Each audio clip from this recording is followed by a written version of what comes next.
নমস্কাৰ বন্ধু বান্ধৱীসকল, মোৰ আকৌ এটা নতুন ভিডিঅ'লৈ আপোনালোকক স্বাগতম জনালোঁ।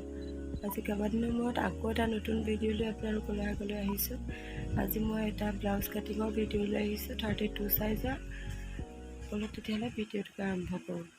মই প্ৰথমতে এনেদৰে লাইনিংটো পাৰি লৈছোঁ 4 জাপ কৰি, আৰু এই ব্লাউজটো এতিয়া মই জোখ লৈ ল'ম, আপোনালোকে চাই যাব। মোৰ ফিটাডাল পিছে অকণমান ফটা আছে, আপোনালোকে সেইটো পিছে ইগন'ৰ কৰিব। আৰু মই ভিডিঅ'টো এনেদৰে স্পষ্টকৈ দেখুৱাই দিবলৈ অলপ প্ৰব্লেম হ'ব, যিহেতু মই কেমেৰাটো নিজেই ধৰিব লগা হৈছে। সেইবাবে মই শেষত সম্পূৰ্ণকৈ দেখুৱাই দিম আপোনালোকক। এতিয়া অলপ দেখাই যাম। ব্লাউজ চিলোৱাসকলে সকলোৱে বুজি পাবই। তাৰপিছত মই 15 চেণ্টিমিটাৰ এনেদৰে দীঘল লৈ লৈছোঁ ব্লাউজটো, আৰু এতিয়া বহলটো লৈ ল'ম 10 চেণ্টিমিটাৰ। এনেদৰে মই আঁচটাৰি লৈছোঁ, আৰু এতিয়া মই বাউসীটো এনেদৰে লৈ লৈছোঁ 6 হাফ লৈ লৈছোঁ, আৰু দীঘলটো লৈছোঁ কাটিঙৰ বাবে 7। আৰু এতিয়া মই ইয়াত এটা এনেদৰে মিলাই দিম, দুইটা সম্পূৰ্ণকৈ মিলাই ইয়াত এটা চেপ দি দিম। এনেদৰে মই চেপ মিলাই দিম 1 চেণ্টিমিটাৰ জোখত, এইটো মানে কাটি জোখটো লৈ এইটো মিলাই দিব লাগে। এনেদৰে মই এইটো জোখ লোৱাৰ পিছত এতিয়া তলে মই চেপ দিয়াটো জোখটো ল'ম, কাৰণ মই এইটো ব্ৰা কাটিং নহয়, এইটো চেপত এইটো 4.5 ইঞ্চি দিব, আৰু এতিয়া 1.5 ইঞ্চি দি দুটা পইণ্ট দি ল'ম। এনেদৰে আঁকি ল'লোঁ মই, আৰু ওপৰৰ পিনে মই 3.5 ল'লোঁ, আৰু দীঘলটো ল'লোঁ মই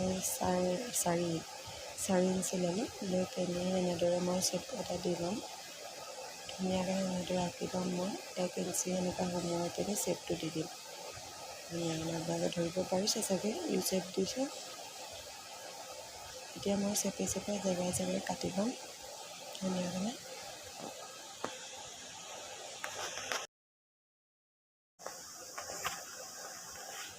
আৰু যদি এতিয়ালৈকে মোৰ ভিডিঅ'টো চাই ভাল লাগিছে তেনেহ'লে এটা লাইক কৰি দিব, আৰু নতুনকৈ চাই থকাসকলে মোৰ চেনেলটো ছাবস্ক্ৰাইব কৰি দিব। আৰু যদি ভিডিঅ'টো মই কেনেদৰে এইটো ব্লাউজটো চিলালোঁ সেইটো চাব বিচাৰিছে তেনেহ'লে প্লিজ মোক কমেণ্ট কৰি জনাব, মই নিশ্চয় দিবলৈ চেষ্টা কৰিম। এনেদৰে চাই মই ধুনীয়াকৈ কাটি লৈছোঁ।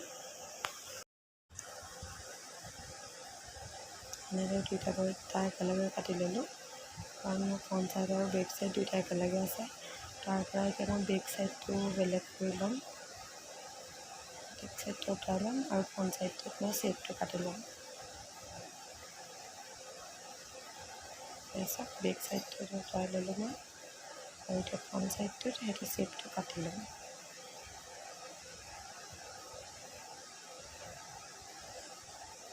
এনেদৰে কাটি লৈ মই, যিহেতু মই ফ্ৰণ্ট অপেন কৰিম ব্লাউজটো, সেইবাবে মই সমানে মাজৰ এই পইণ্টটোত কাটিং কৰিব লাগিব। চাওক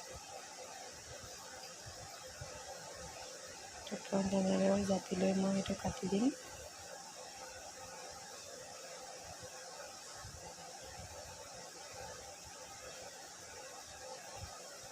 এনেদৰে কাটি ল'লোঁ, আৰু এতিয়া মোৰ লাইনিংটো কটাটো হৈ গ'ল। এতিয়া মই যোনটো ব্লাউজৰ পিচ, সেই ব্লাউজৰ পিচটো কাটি ল'ম। ব্লাউজৰ পিচটো মই কেনেদৰে কাটো সেইটো আপোনালোকক দেখুৱাবলৈ নহ'ব, কাৰণ সেইটো দেখুৱাবলৈ গ'লে ভিডিঅ'টো বহুত দীঘল হ'ব। সেইবাবে মই আজি ভিডিঅ'টো ইমানতে সামৰিছোঁ। যদি ভিডিঅ'টো চাই ভাল লাগিলে এটা লাইক কৰি দিব। আকৌ এটা নতুন ভিডিঅ'ৰ সৈতে পুনৰ লগ পাম। আজিলৈ বাই বাই।